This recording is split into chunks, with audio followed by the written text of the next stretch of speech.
Hey everyone, welcome back to the shop. Again, my apologies for the delay. You want the new one tonight? Here's the new one. It's always something. It's always going to be something. So the new one tonight, the hot spot was too hot. And I swear I'm not trying to go for a joke.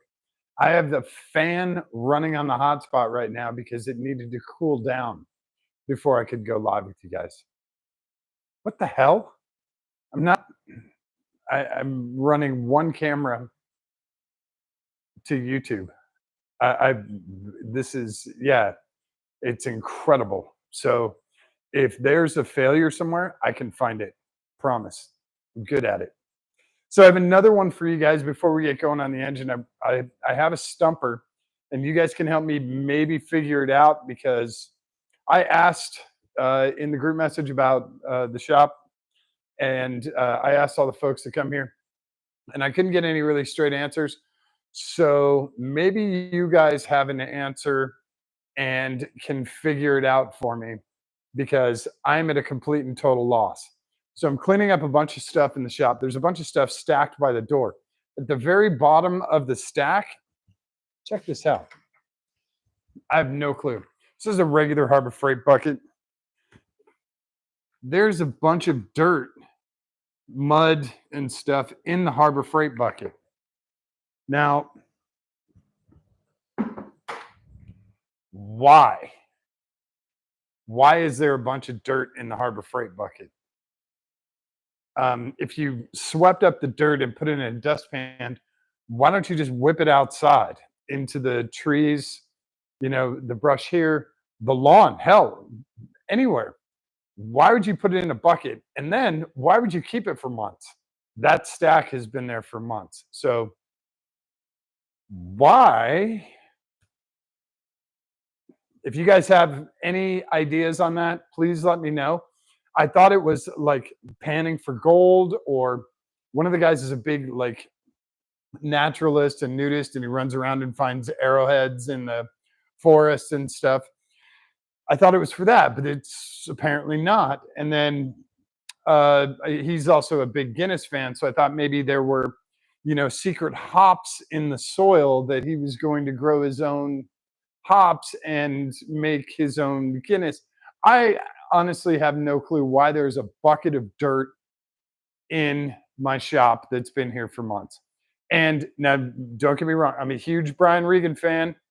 Cup of dirt, I totally get. Bucket of dirt, I don't get. Must be what's left over from that CB project. Whatever it is, there's absolutely no reason for it to be in the shop in a bucket. Sweep it out of here or launch it out of here, whatever. Why the hell has it been sitting here for months? I'm so confused by all that. So confused. So anyway,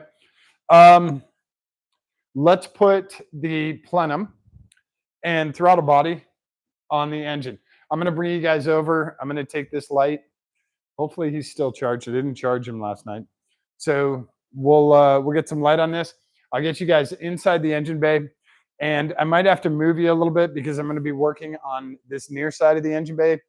And it's very difficult for me to go past the trunk and see everything. So I might have to shuffle you guys around a little bit.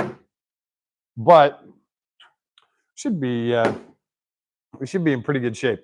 So let me move you guys and we'll get cracking on this. I also have the thing plugged in, so hopefully there's a long enough extension cord here. God, that bucket of dirt thing is just weird, isn't it? Okay. So I've got you guys with me. We're going to be working in this area. God, I wish I could get you guys closer. Let me see. Let me see if I can get you guys a little bit closer. Hold tight. Of course, that's pulling on that. 50 feet of slack. It's still pulling on it. All right. Let's see if I can get you guys. Yeah, you should unhook. There we go. Oh, there's enough slack. Okay, now you're powered back up. Now, let's see. Is that a slightly better view of in here and where we're going to be working with the cylinder head, upper cylinder head. Does that view work okay for you guys? I know it's a little tight. We're getting a new camera for this, so I'll be able to zoom in and out and move the camera around a little bit better. But for now, this is kind of the best I can do with this stuff because we're going to be working in here. Um, so you guys saw the plenum and stuff last night. We have our intake and our fuel rails, which all got put on. We have our fuel in and our fuel return kind of ready to go. We're going to run some more of the hoses. I pulled the cold coolant hose out. He goes down here below the red one. Red is for hot, blue is for cold. That's how I set this up. I got silicone hoses to match. And that sort of helps us, which hose is super hot, which hose is super cold. And then we have a lot of air and subcoolant lines for that have to get hooked up, and all of our wiring harness. Here's the fun part. This this plastic case actually has a couple of screw holes. There's one here, and where is the other one? The other one's over here. And as you guys can see, I trim my nails. I have that capability. So we have our two mount holes right here, and those mounting bolts are right here. And then there is another one over here. And that's where this guy mounts onto. So we'll probably do some of this wiring first before we get to the plenum, just so we can get the wires clipped in and sort of out of the way. The plenum is a big chunk of metal, and it's going to block a lot of stuff that we kind of want to have access to. So that's why I want to do this stuff, like these two bolts here on the cylinder head to hold this. This one's broken, but he still holds. To hold this guy in place, and I might actually get a zip tie, and nah, he'll be actually okay. He's zip tied up here. Oh no, he's zip tied over here. So we'll do a zip tie over here to keep the plugs away from the heat of the engine. So we have a bunch of little stuff that we're going to do wiring wise. Then we'll get into the plenum, because it blocks so much of this stuff. It literally covers everything here, and it comes over here with the throttle body. So we want to get all this underside stuff done as much as possible before putting the plenum on. The plenum is literally like one of the first things that gets yanked off. That's why it's only 4 bolts, or 2 bolts, 2 nuts, because it's so big and it's in the way with so much. The other fun part that we're going to do is these guys that you see here. These are our shifter cables. Now, I came up with a really cool way to do the shifter cables versus the other 1MZ swaps you see with the E153 or what is it, the S54 transmission. A lot of those guys will come through the center like ours are, and then they'll go around the engine and come this way, or they'll go through the center and come around the engine this way and come in backwards. And you have to do some changing of shifting mechanisms and shift arms on the E153. It has to shift from the other side, all of that. So what I did was different. This actually comes up and over the plenum and then down on the far side of the, or actually through the plenum. I don't know what you want to call it. The edge, the turn of the plenum, they come down and then they go at a right angle and they hook right up to the shifter. These are a little bit longer than normal shifter cables, and you can tell I still have the tag on them, so I know the part number is all written down and everything. But these shifter cables, I can get OEM shifter cables next to impossible to find for the regular Toyota engine, the 4AGE. And I don't even remember what transmission comes on that. So what we'll do is we're going to get this guy mounted. I'm going to do a zip tie here. Then we'll get this guy mounted and in place so that we can do the rest of our connectors. We have, we have a bunch of connectors here that have to get hooked up to a bunch of different stuff. And when the plenum and throttle body are in the way, it's kind of a pain in the ass to do that. So we're going to hook up as much stuff as we can before. And we still have our throttle body stuff that we have to hook on here. This guy's hooked underneath. So we have plenty of stuff to hook up after the plenum goes on, but let's do this first. So let me grab a regular zip tie. And we talked about it last night. We talked about cutting zip ties. You guys remember this? Well, I'll do it after I get this guy installed. So I want to make sure, I just check with zip ties. I want to make sure the head is out of the way. And I pre-bend them just because it's easier to feed in here. Sometimes, maybe. Now, originally, there is a clip from the factory that goes in here, but those get heat cycled, cold, heat, cold, heat, cold, heat, cold, heat, cold, and they end up breaking. Very first time you unclip it, it'll break. Now, this guy is on here, but he is loose. So those cables can move around a little bit. That's exactly what I want. I don't want them vibrating through anything. Now, you notice when I cut this square. If you are out there, and first off, if you leave the ends on, screw you. Go away. That's incredibly unprofessional.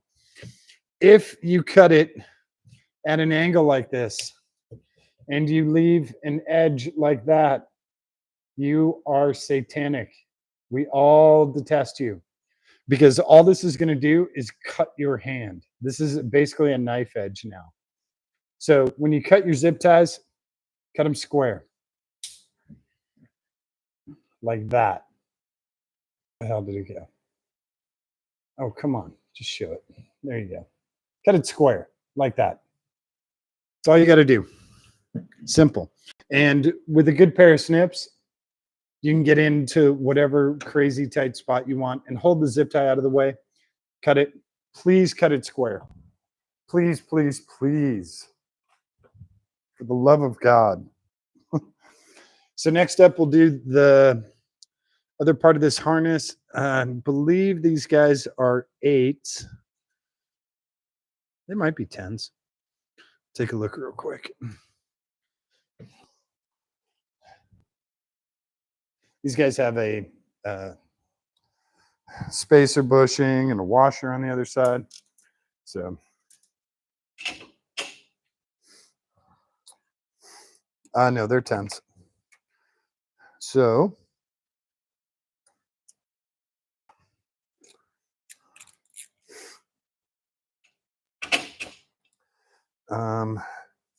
there's our bushing there. Whoops. And then, yep. So that's for one. This guy just got tight because he got cranked down. And then when the, you can see the stack, how it goes together.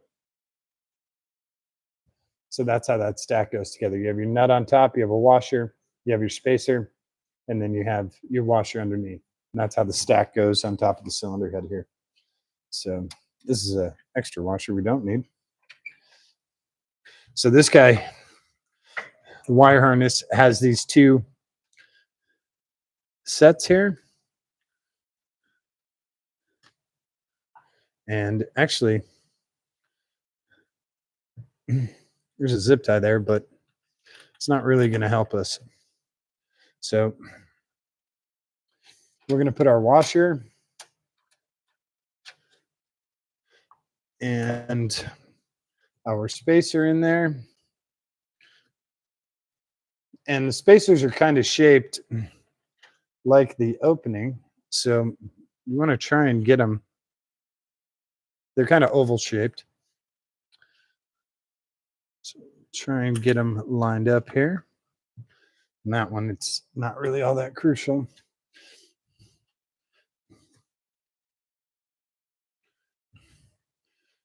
Washer on top. I know my hand is blocking it right now. I'll show you guys on the other one. Hang on. Let me just get this guy fingered. So that goes on. And I have to hold this. I'm sorry. I got to hold this harness up. It stays up here. Trying not to block it for you guys. If I come back here. There you go. Now you can see it. So there we go. Again, these do not need to get cranked down. There's no torque spec for these. At least I don't think there is. But these should just be snug and just enough to hold that harness in place. That's it. You don't have to crank them down.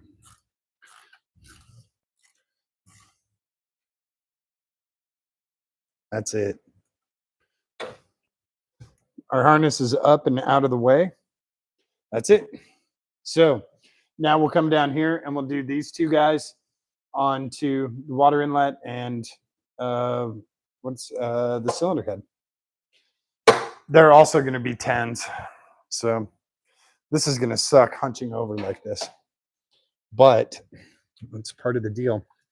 So I need to make sure everything else is out of the way here. I'm going to make sure my guys are loose over here so I can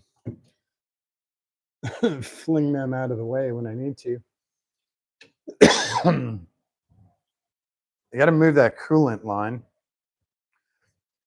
My blue coolant line actually comes up over the clutch.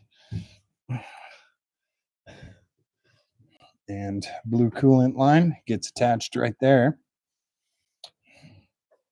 It's helpful, especially when you're teaching folks where hot is coming from, where cold is coming from, which is going to be your hot line, which is going to be your cold line. It's kind of nice to have the silicone hoses. The downside is you have to buy 2 sets. You have to buy a red set and a blue set. But it's also helpful when you're taking stuff apart. Hey, don't take that apart. That one's going to be super hot. You can pull that one. It'll be a lot cooler. That sort of thing. So this guy's going to go up above. That guy's going to go up above. So let's see if we can get our harness in here.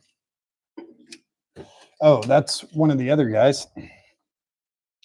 Okay. So I forgot we have this guy on top of the cylinder head too. There we go. Very helpful. And now we can flex this out of the way. Get our, sorry, not on top of the cylinder head, on top of the valve cover. And we'll get this guy that I can't really see all the way down here. And he is just a nut. So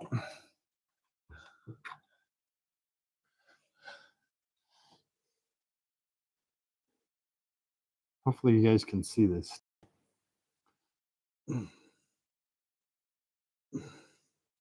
He's a nut right here. And then he is a bolt over on this one.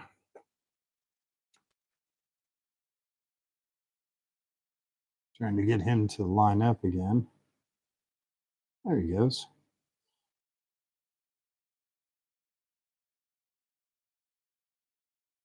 Again, do these by hand, especially when you're going into big components like cylinder heads and engine blocks, just because it's such a pain in the ass to drill and tap and rethread or do a helicoil or whatever. So grab our wrench. The first one we're going to do is this guy up here.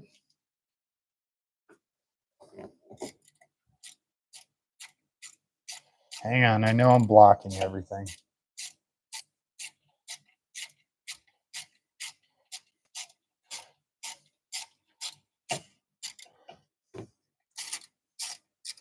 All right, now he's on. I'll come down. We'll do this guy.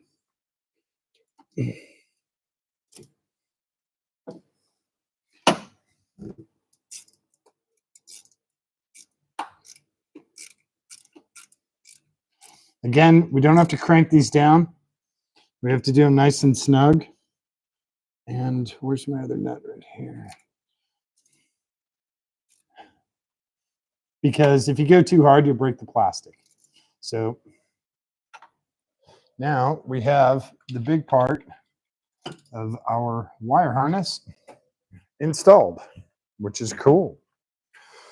So now we have a lot of stuff down here that has to get hooked up. We have our reverse switch, which again, can't see anything. So I'm going by feel. He goes down there, he goes click. We have up here, this is a single pole. So this whole thing comes up here and he comes over these guys. Like I said, he's the, you can see the distance this stuff goes. So he's a single pole, he goes in there. Temp sensor, and then these two guys, I don't know yet. One, I think, is an O2 sensor. I believe this guy's an O2 sensor that gets plugged in. This guy, I don't know yet. Our other guys down here, we have over here. These are going to come over on this side because this is for our igniter, which is this piece right here. And I know he goes right there. Click. We have another part. This goes to our math, which will be up here. And this guy, does he go right here? Yeah, I believe he goes right there. And he goes to our math. This is the clip that goes on to the transmission to keep all these cables in their place. And he goes up to the MAF when we put that in. We do have a big ass ground wire down here, which we will hook back up. That is a 12 though. So I'm going to grab a 12 quick. It's such a weird position to be in. This is really why I need that other camera. It's going to be a lot better.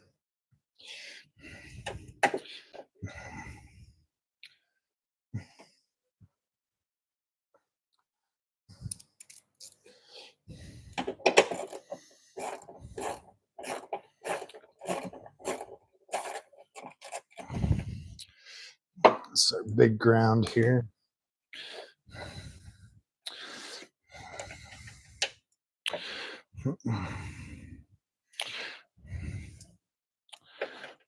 Oh my God. My glasses are trying to fall off my face too.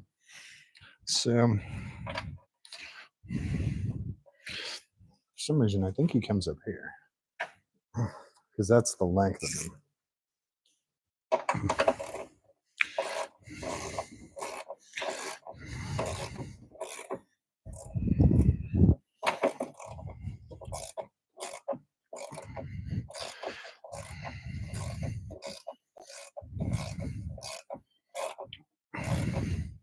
Okay. Major ground is back on. We have other parts for the throttle body here. And we have, this is another,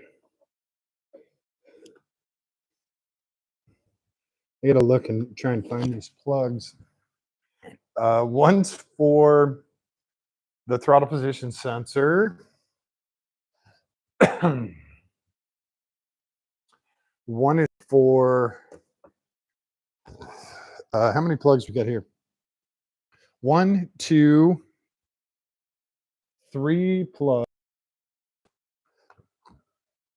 plus the math. So 3 plugs plus the math. We have 1 math,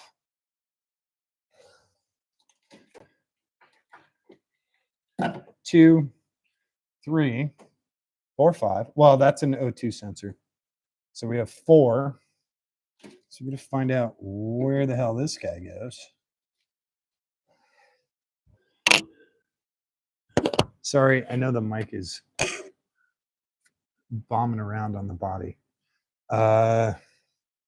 One of those is a speedo cable, but I, of course, can't see it. So let me look down here. Oh, there's one of our connectors. That's our knock sensor guy. And we can pull him up, and he connects. Remember our knock sensors that we put in? That's what our 4-pin right there is for. That is for our knock sensors. So they are back together. Yeah, our O2 sensor is over there. It's the same style plug though, same 4-pin. So now we have one. This, for some reason, I think this is the speedo cable, the speedometer cable for the transmission. I just don't know where that plug is. I should have it memorized by now.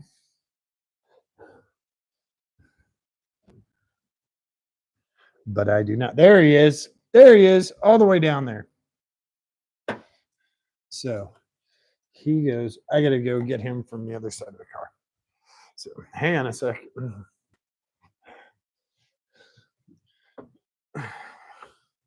He is all the way down here. There's our speedometer. And he can't pull out, so he did click. So now we have the only things we have left are our MAF and 1, 2, 3 plugs, correct? 1, 2, and 3. So the only ones we have left. Our exciter's plugged in. Grounding is plugged. We have 1, 2, 3. Okay. So we are getting very close to putting the plenum on. Very close. I know, this is so much fun, right? So now we have all these lines in place. We have our connectors hooked up because all this stuff, like I said, is kind of a pain in the ass to get to once the plenum's on here. So we'll do our fuel lines in a minute, but I want to do these 2 coolant lines. And where the hell do these guys go? See, this looks like an O2 sensor, and this looks like a cam sensor. How many pins on here? 2 pins. These guys go up here. Hang on, let me look here. All right. Yeah, there's my O2. So there's one of my plugs. Now I need to find, oh, he's the starter. Where is, he's my starter plug. Right there. This way you can't turn on the starter once the car is running. I just need to figure out which direction he goes. He goes that way, I think. These 2 guys I'm going to bring under the coolant lines so that they're not stretched out. So that guy can stay above the coolant lines. These 2 guys can come down below the coolant lines behind the starter. So there's our O2. And then Gonna have to do this one kind of blind. Hopefully he goes into position. He doesn't go that way.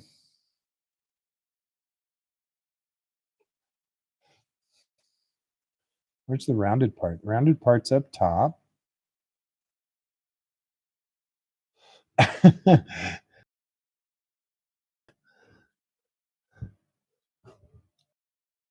It's like taking a bra off for the first time. You're like, wait, what?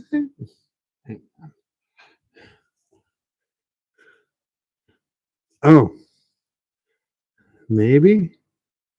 Yeah, maybe. Like so? No?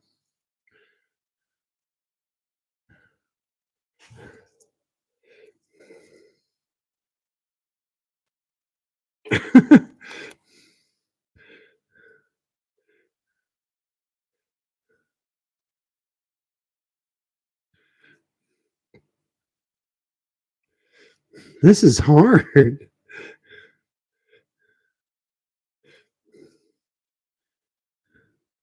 Why won't he line up? Hang on a second. He might not be the right plug for that. But he's the only plug there, so he is the right plug.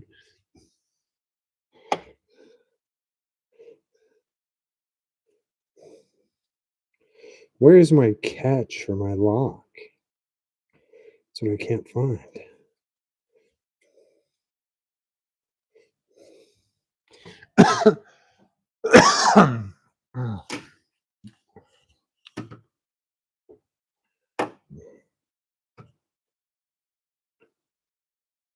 He only goes on one way, right? I swear he goes like that.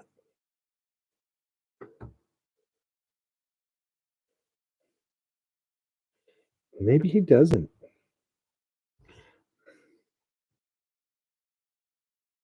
That's our power for our starter. No other plugs over here. So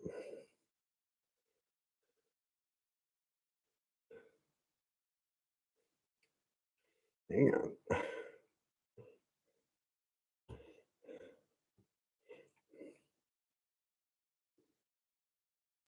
All right. Well, I'm gonna mess with him later because I underneath the car.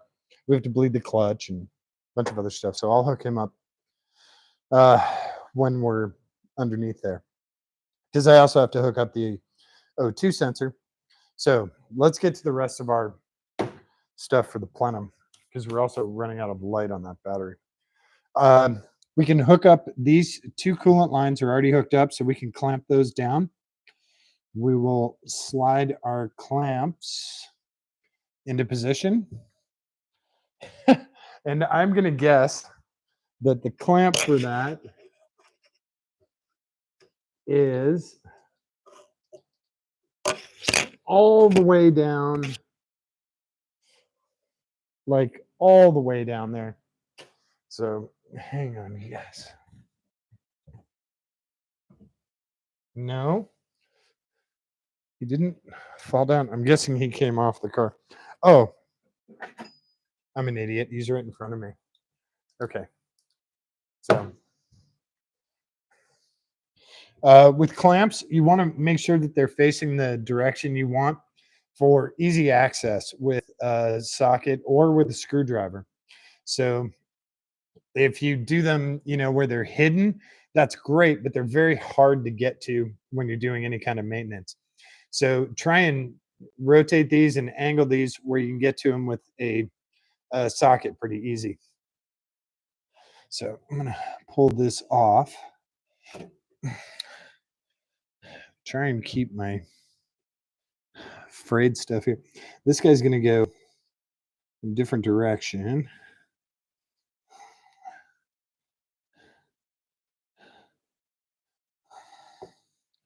So all the frayed stuff. And these guys, I believe, are 8mm. They're small. Either 8s or 7s, not 7s. I believe they're 8s. Yeah.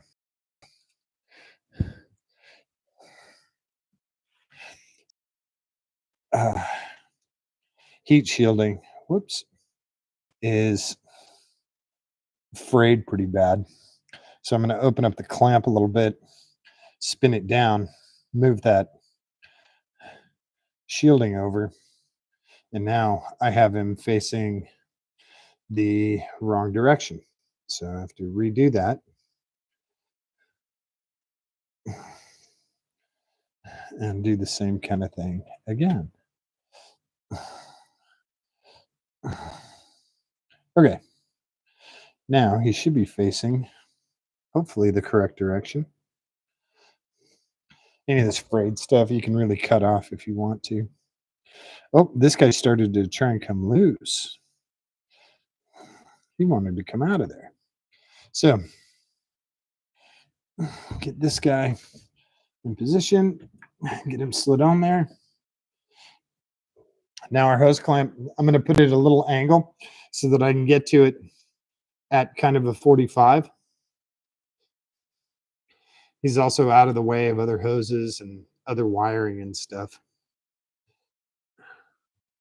And I can only turn so much by hand.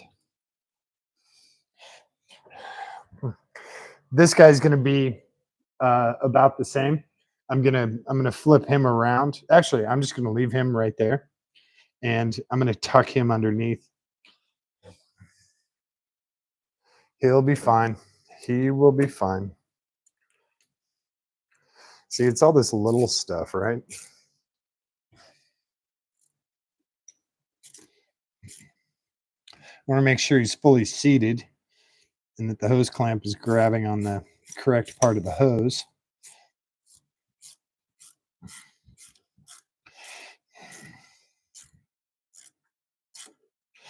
Silicone hoses are great. They're awesome for taking heat. I'll get out of your guys' way. I'll come over to this side. Oh, hunching over like this is not good exercise. Silicone's great for high heat stuff, and it's very durable. So I recommend silicone hoses, especially for coolant stuff. Works great. And for intake stuff, if you're doing boosted, if you're doing trying to get you guys more engine, less ding dong. If you're doing boosted engines, so intercooler, tubing, that sort of thing, these guys you want a little bit tighter. And also, if you do see leaking out of here, you can come back and crank these down. And also, these are very easily replaced. Now, like you've seen on other things, I didn't use power grips clamps on these because we replace this engine a lot more often than most normal people do. I don't want to replace the engine. I don't want to be good at this, but I happen to be. So that's why these are just hose clamps.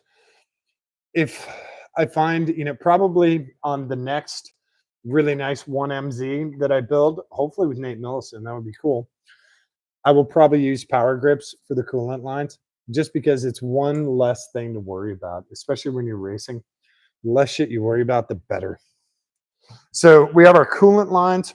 We have all of our stuff plugged in. I don't know where this coolant line is. He's not. So I have 1, 2 here. And I don't have. So I only have the one line. So this guy actually hooks back here. Correct? Correct. Yes, he does. Okay. So this guy hooks back to the coolant intake because we only have the one line here on the throttle body.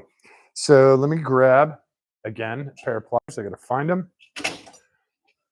All my shit's everywhere.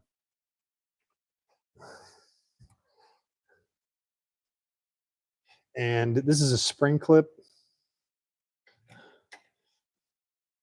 This is hard to do without blocking it for you guys, so I apologize.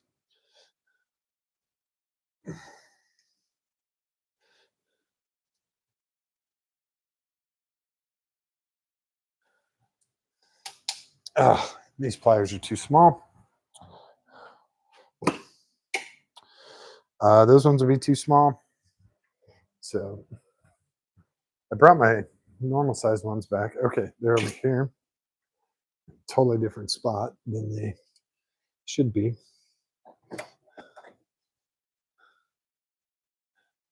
You guys see what I mean? And now there's more stuff in the way.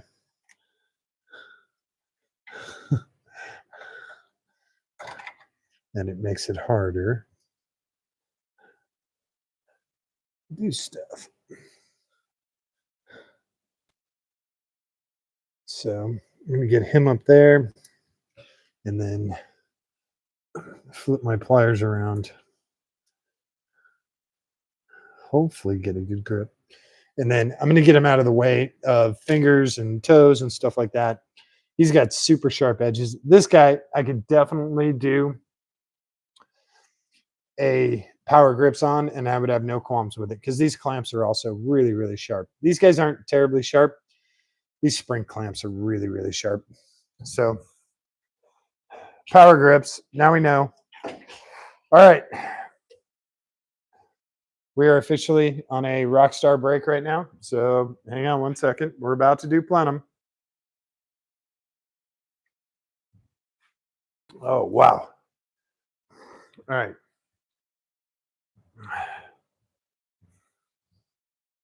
That's so weird that starter connector isn't going on there. I know once I get under the car, I can just go click and he'll fall right in place. But I'm bouncing on with no light. So we have our two open hoses. Oh, let's do our fuel. This guy, we will kind of be able to access once the plenum's on. But what we'll do is we'll do a test fit and we'll try and line him up before we lock him down.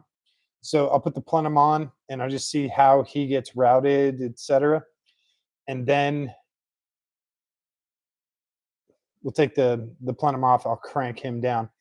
But we do have our fuel return line. This is one of our vac lines, which we need up here. This is our fuel return. And he is going to come underneath. And he is going to come underneath that too. Again, we have a thread protector on here. These are thread protectors you get from the hardware store. Super cheap, come in a bunch of different sizes. They're great for blocking off liquid. When you got brakes or gas or something coolant, you just pop one of these on, they pop right off. They're great for that. Like I said, in my supplies drawer, I have a whole box of these guys, all different sizes. Some of them thread in, some of them are caps. There's big mamma jammas. So yeah, they come in very handy when you're trying to stop fuel from going anywhere. We're going to need our big pliers again because that one's a spring clamp too.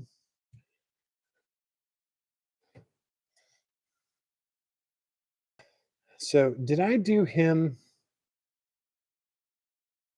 I think he goes above this guy.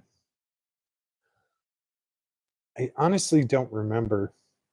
No, he goes under. These things were up. Yeah.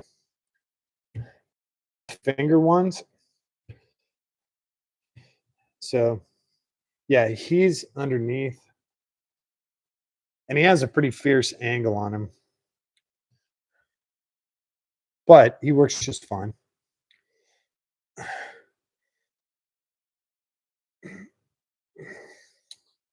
And let me get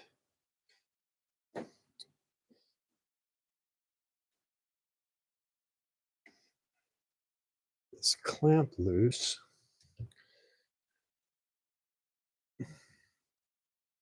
Oh, stay on the hose. There you go. All right. So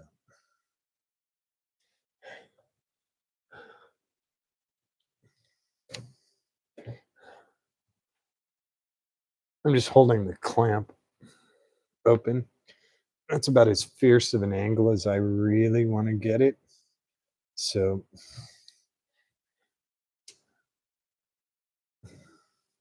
that is where he is going to stay. And yeah,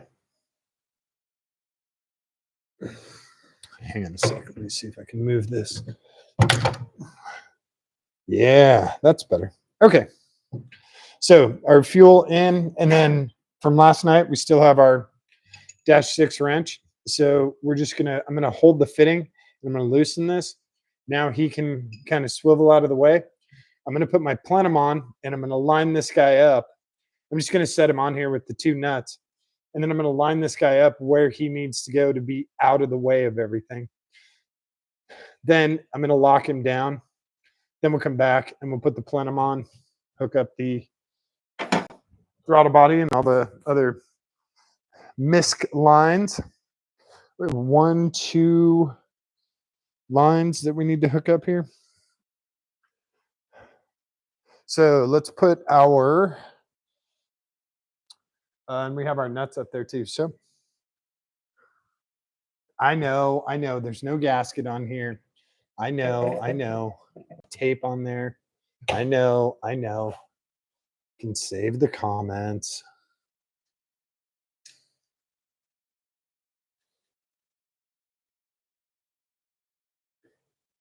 So I can actually probably just hold this and make sure we get that line out of the way. Just want to make sure the angle's right. So yeah, he's going to be somewhere like that. So now I need to move that right there because I need to steer clear of the throttle cable, and I need to make sure that this vacuum line is cleared out of the way. So I'm going to keep him right there. He's basically in line with the corner of this, and that's going to be enough for me. Now I just got to be careful when I pull this off. Number one, not lose this nut. And then to try and keep him where he is. Cool. Okay. And to give my back a massive workout. So now we know where this guy wants to be. We're going to keep him in line and lock him down right there. Again, with AN stuff, it's finger tight and then about a quarter turn with the wrench. You don't need to crank it down. You will never use a breaker bar on an AN fitting, on an AN wrench. Never. Never ever. There's no reason. So we're done with our AN wrench. We can put it away, which putting tools away in my shop lately seems to be a novel thing. All right, we are ready to put our plenum on. Peel our tape, make sure we don't leave any residue or anything else on there. It looks pretty damn clean inside, which is a good thing. We have our gasket, which this is a metal gasket. So I'm going to take a couple of paper towels and a sprink smidge of alcohol. Not that kind. This kind. So it's a regular bottle of alcohol with a spray top. Believe it or not, they fit right on here. Works great. So I'm going to hose this off and wipe it down just to get any dust, debris, anything else weird on there off of there.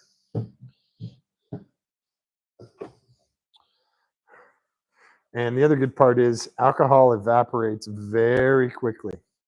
So You don't have to worry about it staying on stuff.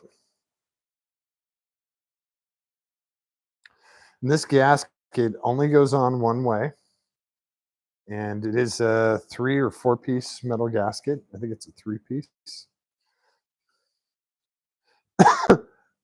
As you can see, there was some stuff on there. It's not a ton, and most of it's from the outside edge, but just making sure this guy is clean and has nice surfaces is important. Now, we will be cranking down a little bit higher on this than we did last night with the intake. And with the water neck, we're going to be going a little bit tighter. So when you lay this on there, it kind of only goes one way. And when you lay it on, you're like, all right, so those are the posts there. That doesn't work. All right, let's flip it over. And now he lines up. Now we have 2 extra holes here. I don't know what those are for. No clue. So we're all lined up there. And I'm going to give it, fold this in. Just now that it's in the light, I can see little stuff on the outside edge that I want to take care of. So there's our gasket. And triple checking everything, we can now put our plenum on. And our plenum is relatively clean. Considering how many races it's done, it's amazingly clean. But I'm just going to give it a quick wipe because all this stuff I can access now. It's a little harder to access later on.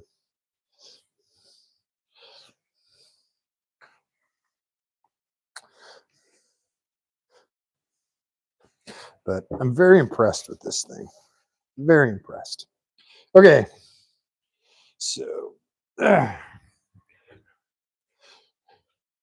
this is really hard leaning over the car like this.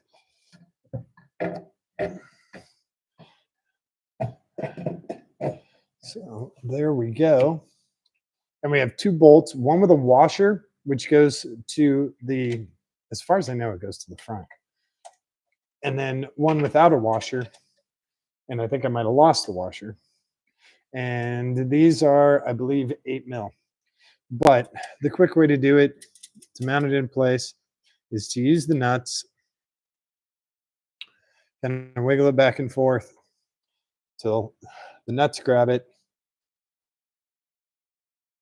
which sounds bad, but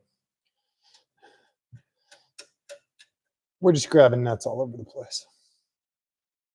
So now I have the 2 nuts finger tight, and I'm going to make sure these guys thread in by hand. And if I'm not mistaken, those are 14s. I think that's too big.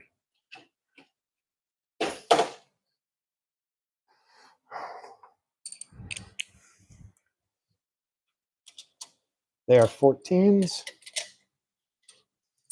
And then let's check our other guys. They are 8s. Please be an 8. Look at that. 8 millimeter Allen head, hex head. Whoever you were friends with first. And again, just doing these by hand.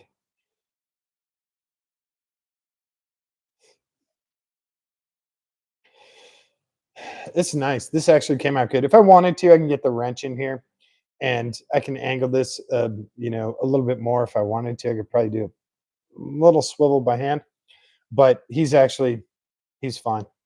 Hey, one connector, one of our vacuum lines. He can go right on there. Yay, that's for our FPR, our fuel pressure regulator. And this is our damper, and this is our fuel pressure regulator. And so we need to get a torque wrench and get these guys torqued, and we will have the plenum installed. So let's get our torque wrench because I put it back in the spot that it was supposed to be at.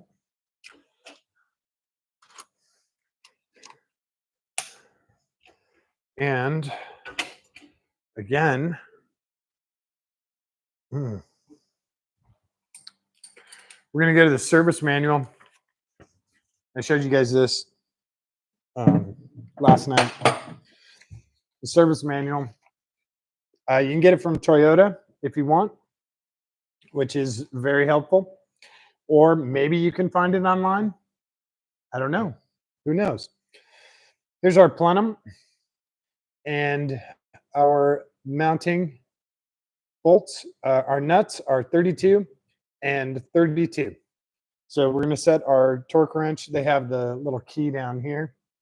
It is Newton meters, kilograms per centimeter, foot kilograms per centimeter, and then foot pounds. So those are the three numbers that are there. And this guy is 32 foot pounds.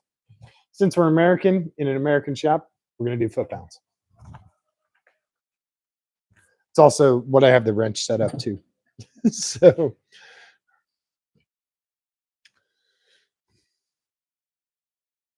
32, right? Whoop. Whoa, come back here. Hopefully you guys can see that. 32 foot pounds. We'll do the nuts first. Don't you always start with the nuts? Isn't that?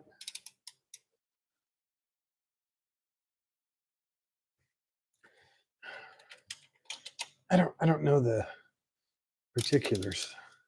It's not my forte.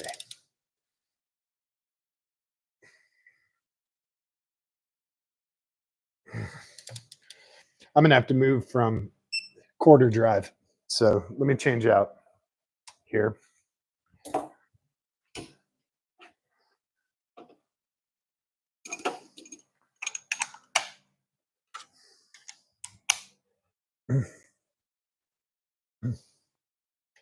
Okay.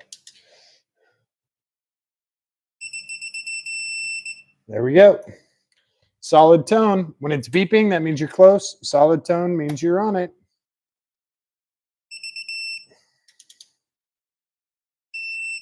And we can just pull our 14 off. Keep it close by because we're going to double check stuff. And do our Allens.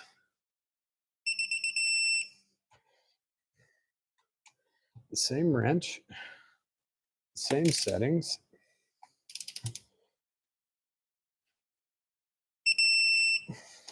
$32 and 32. He gave a little slip there. We'll double check him one more time. Okay. Oh, come back here. Come back here, 8 mil. We'll put you back away because we're done with you. And then double check our nuts on either side. 32.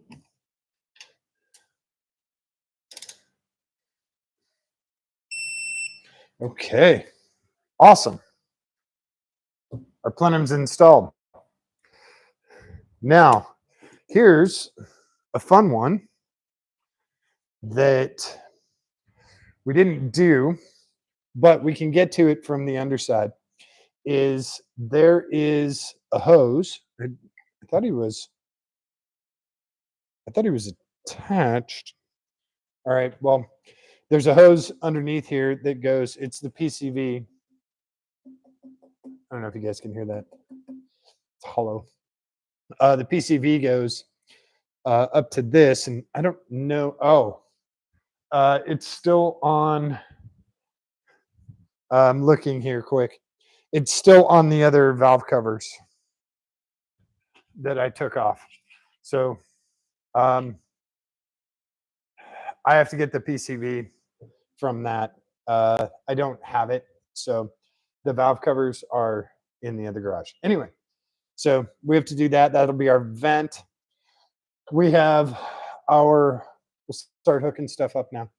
We have one of our vacuum lines. This is for our fuel, and he comes, I believe this is our only miniature line left. He comes, oh, there goes the light. So sorry, hopefully this still works. I think he comes, yeah, he did come from underneath. Because I remember something like that. Also, notice we have a new TPS. I took the throttle position sensor off of the other car. The trick for TPS is they're always under pressure. They're always under tension, not under pressure, under tension. So when you take it off, it's going to spring like clock forward a little bit. And that's fine. But when you put the new one in, you want to make sure you're clocked forward a little bit and then put tension on it before you put the screws in. So when you replace TPS sensors, make sure there's tension on it. Otherwise, you're going to get all kinds of crazy, weird readings. All right. So I'm going to do kind of a low light here, and we'll see if it keeps going for us. So we have two connectors. This is our TPS connector. He comes back over here. Click. IC control, and then our dummy control here for the EGR system. And we have, this guy hooks into here. Yes. He goes right there and clips in. We are, except for our O2 sensor, and I don't know what this guy is. I should say was.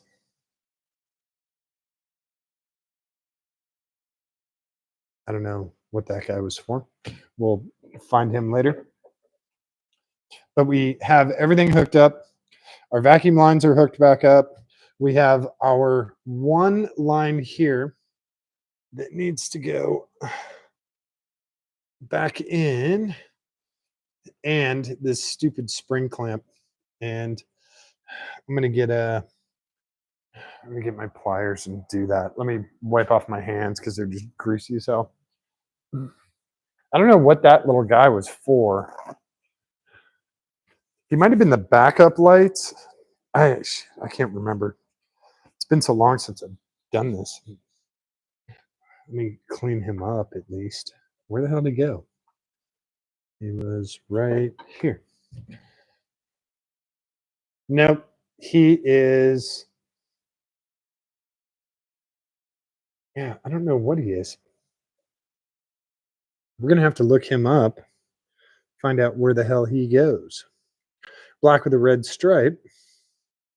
So we'll set him off to the side and find out where he goes. So I'm going to get the pliers, and I can slide this guy down. When you have really strong fingers, you can get a lot of it. So I'm going to have to switch over to this side. I'm sorry, you guys. I know I'm blocking a ton of your view.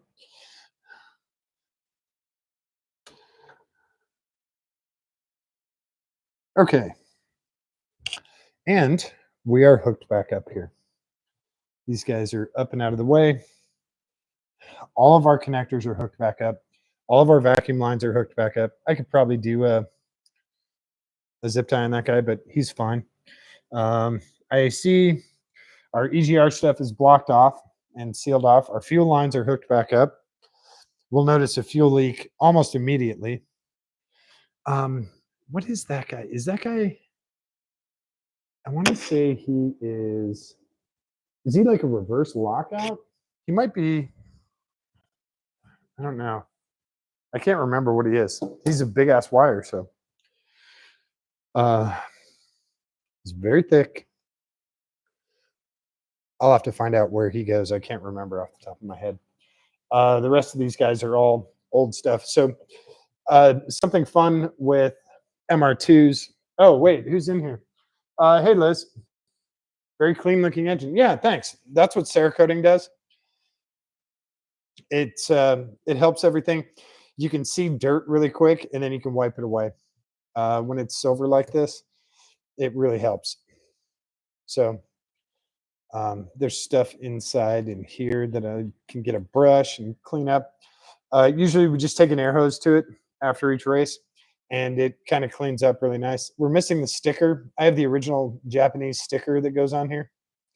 So um, the fun fact between the 85 and 86 and 87 MR2s, the fan plug is actually different on the two cars. It's on different sides.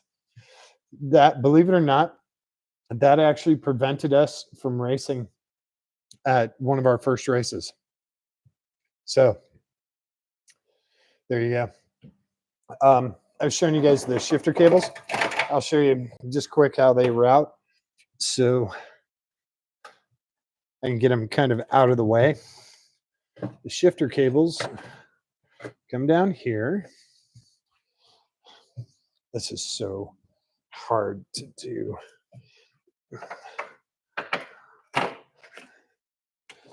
So there they go. That is how our shifter cables work. They come straight through, they come down, and then they do a 90-degree turn. We have a bracket down there that they hook into. I'll have to do it from underneath the car. I can't really reach that bracket from up here. But that's how our shifter cables do it, versus coming around the far end of the engine or coming around the near side, and you have to reverse everything on the transaxle, which is kind of a pain in the ass. So I'm going to save some stuff for tomorrow. I'm going to save mounting the tube, the intake tube, and the coolant fill bottle. And we'll fill it up with distilled water, and we'll do a test start tomorrow. Does that work for you guys? Okay. We'll have a little bit more fun, and it'll also give me a chance to get the shifter cables hooked up, do the stuff underneath the car that I need to do.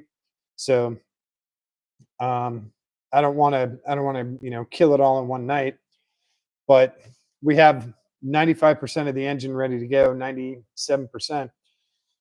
One plug back there, one tube here, and then we need to do the intake tubing and the shifter cables and coolant, which is actually just water.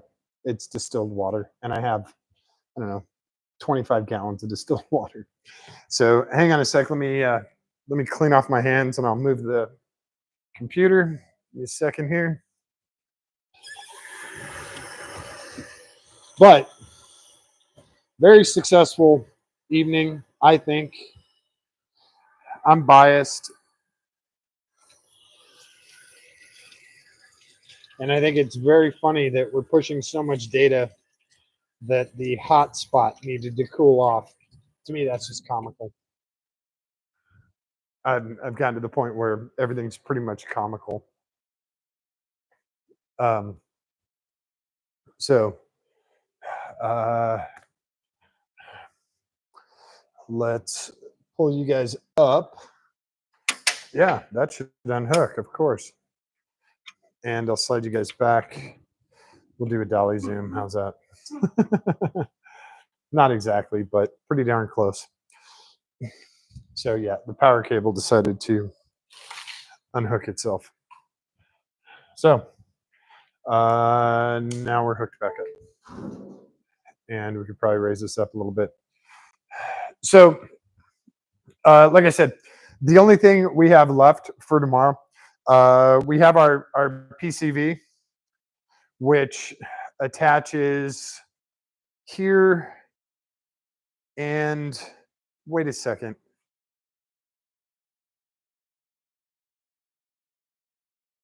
Wait a second. Is this guy?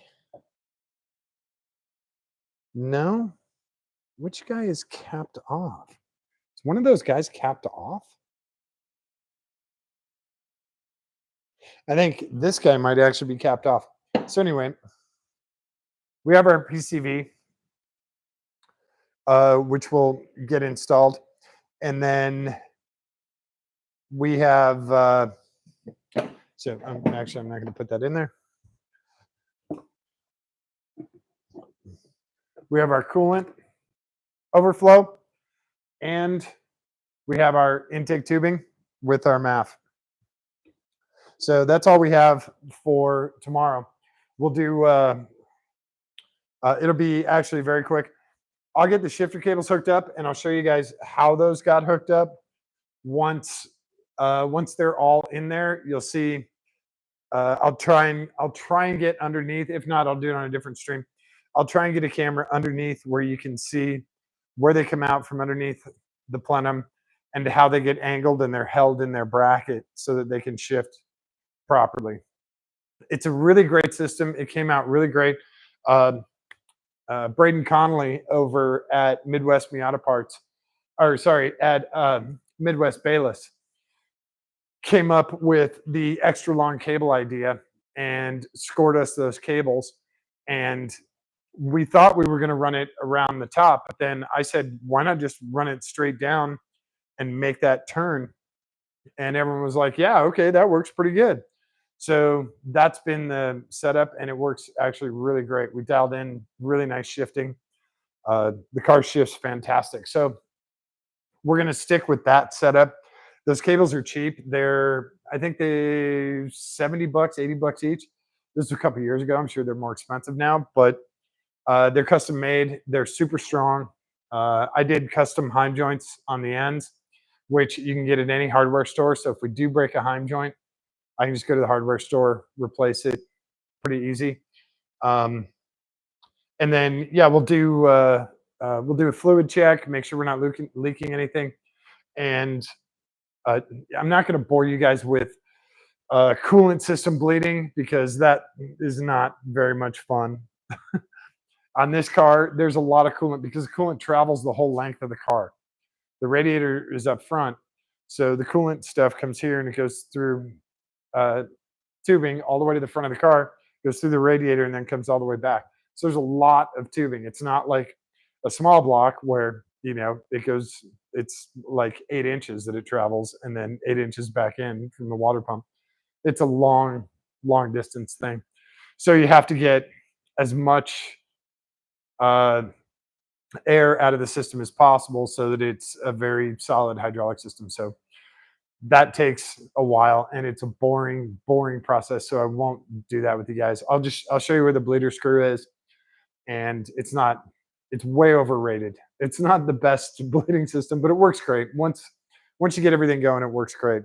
So we'll do all this stuff tomorrow, and with any good fortune, we'll do a start. And once it starts and runs and maintains temp, then we will double check our oil. We'll put our trunk and our engine cover back on, and we'll take it for a drive. We'll make sure that it is 100%, and that will be about it. Thank you guys very much for hanging out tonight. Hopefully you learned something. Hopefully it was kind of amusing, kind of fun. Maybe you guys have ideas on that bucket of dirt thing. I don't know. I think it's weird as hell, but that's just me. I'm gonna leave it here for now because it might be precious. It might be from another planet, and I don't know this shit, so I'm gonna leave it alone. I'll find out. If no one claims it the day before I go back to Florida, then I'll chuck it, give it back to the earth. So thank you guys very much for hanging out tonight. I really appreciate it. If you have any questions, comments, whatever, definitely put them down there. I read everything you guys said. And if there's something you want to see here in the shop after we get the MR6 running and driving again, shoot me a text. I'll get what I can in here before I head back to Florida. And if you guys would like to come by the shop one night, hang out and live stream with me, you're welcome to do that. Shoot me a message. I'll send you an address and you can come by the shop and hang out. Fair warning, it is getting cleaner. It's not back to where it was, as you can tell. See how the shelves are empty right there? Like all of this stuff, like all these fluids on the ground should be up on the shelf. And then there should be tons of stuff like these buckets, those tubs, that should just line those shelves underneath the cylinder heads. There should just be but they're this is so weird.